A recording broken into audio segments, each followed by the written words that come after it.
Hello videos, ഞാൻ ആദ്യമായിട്ട് ചോറ്റാനിക്കര അമ്പലത്തിൽ പോകുന്നത് എൻ്റെ അമ്മയുടെ കൂടെയാണ് കേട്ടോ.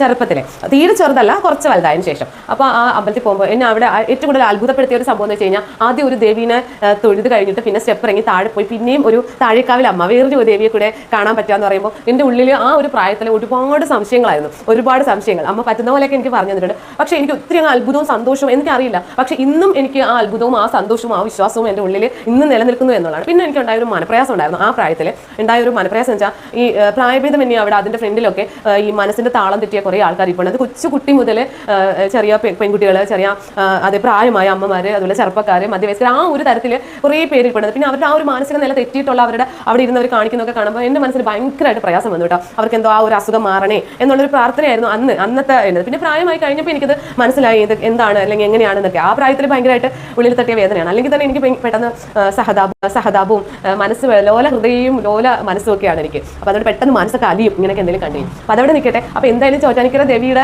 നടയിൽ പോയപ്പോൾ അന്ന് മനസ്സ് കയറി കൂടിയ ഒരു വലിയ മോഹമുണ്ട്. വലിയ മോഹം എന്ന് വെച്ച് കഴിഞ്ഞാൽ ഭയങ്കര വലിയ മോഹമാണ് അവിടുത്തെ ദേവിയുടെ നൃത്ത മണ്ഡപത്തിൽ ഒരു ഡാൻസ് കളിക്കണം എന്നുള്ളത്. അപ്പോൾ ഡാൻസ് എന്ന് പറഞ്ഞു കഴിഞ്ഞാൽ എനിക്ക് ഭ്രാന്താണ്. എൻ്റെ ജീവിതത്തിലെ ഏറ്റവും വലിയൊരു ഭ്രാന്താണ് എനിക്ക് നൃത്തം എന്ന് പറയുന്നത്.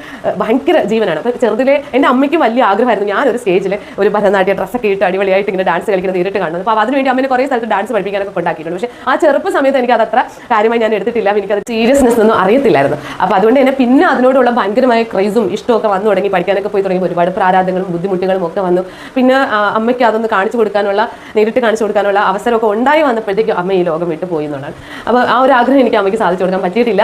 അപ്പോൾ അതിവിടെ കിടപ്പുണ്ട്. അപ്പോൾ എന്തായാലും ഏറ്റവും വലിയൊരു ആഗ്രഹമായിരുന്നു ചോറ്റാനിക്കര ദേവിയുടെ ആ ഒരു മണ്ഡപത്തിൽ കളിക്കുന്നത്. കാരണം ആ ഒരു ബാക്ക്ഗ്രൗണ്ടിൽ ദേവിയുടെ ഒരു വലിയ പിക്ചറൊക്കെ ഉണ്ട്. അതിൻ്റെ ഫ്രണ്ടിൽ നിന്ന് ഇങ്ങനെ കളിക്കാൻ പറ്റുമെന്ന് വെച്ചാൽ സ്വപ്നം പോലും കാണാൻ പറ്റാത്ത കാര്യമെന്നാണ് എൻ്റെ മനസ്സിലുണ്ടായത്. അപ്പോൾ ഈ ഒരു ഡ്രീം ഞാനിങ്ങനെ കൊണ്ട് നടക്കുന്നത്. ദേവിയുടെ നടയിൽ പോകുമ്പോൾ ഞാൻ പറയും, പ്രാർത്ഥിക്കും, ഇവിടെ എനിക്കൊന്ന് ദേവിയുടെ മുന്നിൽ ഒന്ന് ഡാൻസ് കളിക്കാൻ എന്തെങ്കിലും പറ്റുമോ, സാധിക്കുമോ എന്നൊക്കെ ചോദിക്കുമായിരുന്നു. പക്ഷേ ഷെഗി മിസ്സിനോട് ഒരുപാട് തീർത്താൽ തീരാത്ത നന്ദി ഞാൻ പറയുന്നു. എന്നെ സ്നേഹിക്കുന്നവരോട് ഞാൻ പറയുന്നു. കാരണം വെച്ച് കഴിഞ്ഞാൽ ഷെഗി മിസ്സിൻ്റെ അടുത്ത് ഫസ്റ്റ് പഠിക്കാൻ പോകുമ്പോൾ തന്നെ ഞാൻ പറഞ്ഞു, എൻ്റെ മനസ്സിൽ ഇങ്ങനെ ഒരു വലിയ ഡ്രീം കിടപ്പുണ്ട്.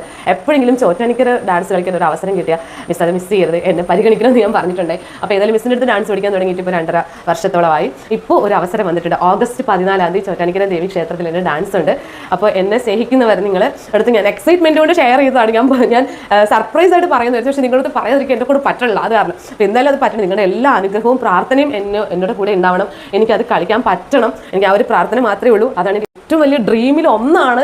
അത് ഡ്രീം അച്ചീവ് ചെയ്യുക എന്ന് പറഞ്ഞാൽ അറിയാമല്ലോ, ഒരു മനുഷ്യൻ്റെ ജീവിതത്തിലെ ഏറ്റവും വലിയൊരു കാര്യമാണ് അവർ സ്വപ്നം കണ്ടുകൊണ്ടിരിക്കുന്ന കാര്യം നടന്നു കിട്ടുക എന്നുള്ളത്. അപ്പോൾ ശരി, എൻ്റെ അമ്മ മുകളിലിരുന്ന് അത് കാണുമെന്ന് ഞാൻ വിചാരിക്കുന്നു, എൻ്റെ അമ്മയ്ക്ക് വേണ്ടിയെങ്കിലും. അപ്പോൾ ശരി, ഓഗസ്റ്റ് 14 ബാക്കി വിശേഷങ്ങളെല്ലാം ഞാൻ ഷെയർ ചെയ്യും എൻ്റെ സമയം പോലെ.